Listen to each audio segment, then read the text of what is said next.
Gagi ka, AFK yung florin namin. Tapos yung malala, mapupunta pa sa MM ng kalaban, yung pre-kill. Ang swerte ng muka. Pero ito yung mas malala. Pinatay yung MM namin ng row. Kasama ko nga pala sa game na to yung Gord tsaka yung Florin. Kaso yung Florin namin laging AFK eh. Ayan oh, AFK na naman siya oh. Dapat ulti guys. Kaya ang nangyari dito sa early, talagang binugbog kami. Tapos itong Yusong namin, lagi ring patay. Pati yung MM. Kaya ang hirap dito sa side lanes. Uy putik ka, muntikan pa ako, piso.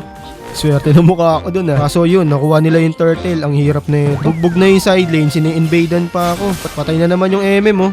Tignan nyo naman oh, winawalang yan na kami na itong Joy. Ogag ka ba? Pumasok ka dito. Lakas mo rin eh, no? Hindi na talaga yung MM namin oh. Patay na naman ng mo. Wala nang nagawang tama yung mokong na yun ah. May kasama pa siyang Florin yan ah. Uy, okay ka lang? Gagi, inabaliw. Tapos dito, susubukan kong bigyan yung Mia. Kaso ito yung nangyari oh. Pagpasok ko, sumakto yung SS ng Setchan. Ayun, patay ang gwapo. Ayun ang gusto ko, tumitipi. Ang cute nung Yusong namin no, pumasok sa limaw. Pasok yung walang kakampi. Abangan natin dito yung Mia. Tinipian ako na ito kanina eh. Hoy, saan ka punta Mia? Ang ganda ng IGN mo ah, Jess na seloso. Uwi ka muna sa base nyo. Gagi ka. Grabe yung Joy na kalaban namin dito. Kulata yung kasama ko.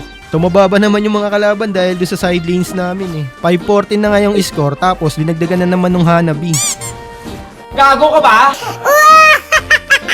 Kingina talaga. Pasakit yung Hanabi namin. Pero maniniwala ba kayo pag sinabi ko na siya yung magiging dahilan ng pagkapanalo namin dito mamaya? Pero dito muna tayo sa mid game. Putik na yan, nahuli kami dito. Ako pala yung nahuli. Pero naubos din kasi yung mga kasama ko dito eh. Tignan nyo naman yung Choy oh. Nagwawala. Hayop na yan. Pupos ang mga gwapo. Ito makulit to eh. Itong Mia makulit to. Kanina pa to tipi ng tipi. Pero ito ang twist dyan. Kapag nabibigyan ko tong Mia, nabibigyan din yung Hanabi namin.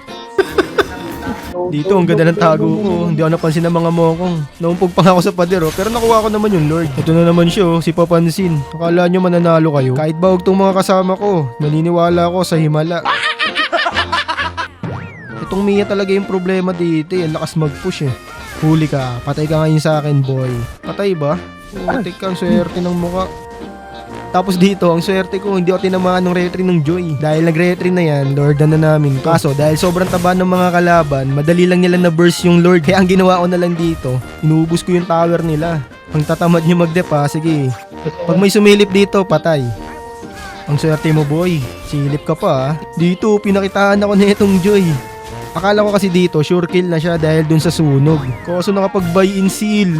Ang lupit mo, idolo.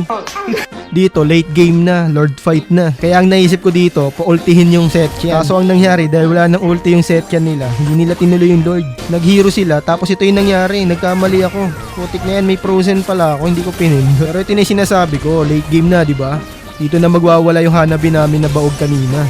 Panoorin yung gagawin yan guys ha, huwag kayong kukurap. Ayan na, ayan na. Patay ang ogag.